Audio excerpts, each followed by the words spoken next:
Salut tout le monde! Aujourd'hui, nous allons créer notre espace perso et notre demande d'inscription sur Pôle emploi. Première question, connaître votre situation.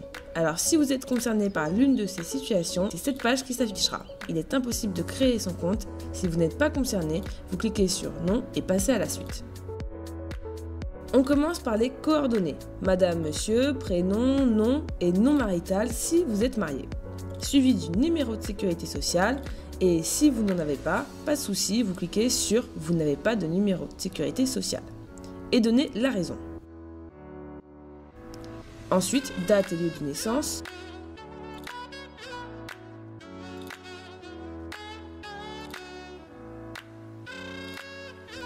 Enfin, votre adresse.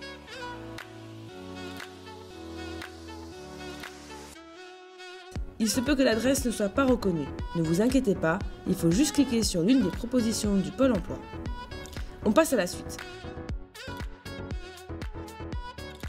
Vous créez votre identifiant et mot de passe. La question secrète sert si vous oubliez votre mot de passe. Cliquez sur Poursuivre, nous allons débuter votre demande d'inscription. L'étape 1, on complète ses coordonnées. Situation de famille, nombre d'enfants à charge et nationalité. Vous n'êtes pas obligé de mettre votre numéro de téléphone. Et enfin, l'adresse mail. Précisez si vous voulez recevoir la newsletter du Pôle emploi.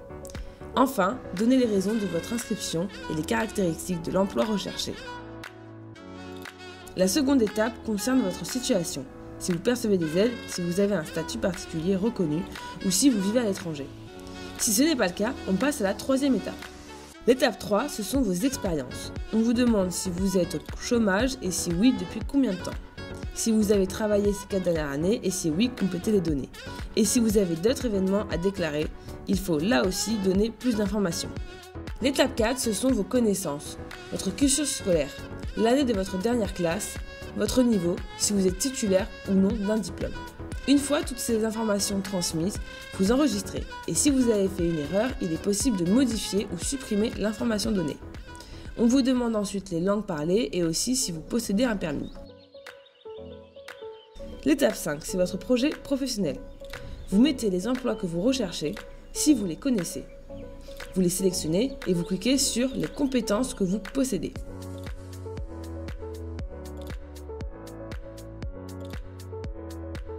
Vous précisez le salaire brut que vous acceptez ainsi que votre mobilité, c'est-à-dire les trajets que vous pouvez faire au quotidien. Et si vous voulez travailler à l'étranger, il est possible de préciser les continents et pays qui vous attirent si vous le savez. Enfin, passez à l'étape 6. L'étape 6, elle concerne votre recherche d'emploi et les démarches à faire. Si vous avez un CV ou une lettre de motivation à jour, si vous savez comment rechercher un emploi, si vous pensez avoir besoin d'aide dans vos démarches, et si oui, en quoi, si vous avez déjà postulé, etc. Enfin, on vous demande si vous avez des contraintes.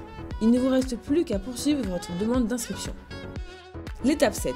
On vous demande vos coordonnées bancaires. Vous n'êtes pas obligé de les donner. Vous pouvez vérifier toutes vos étapes et les modifier. Cochez la case où vous attestez de votre sincérité et répondez à la question pour valider votre demande.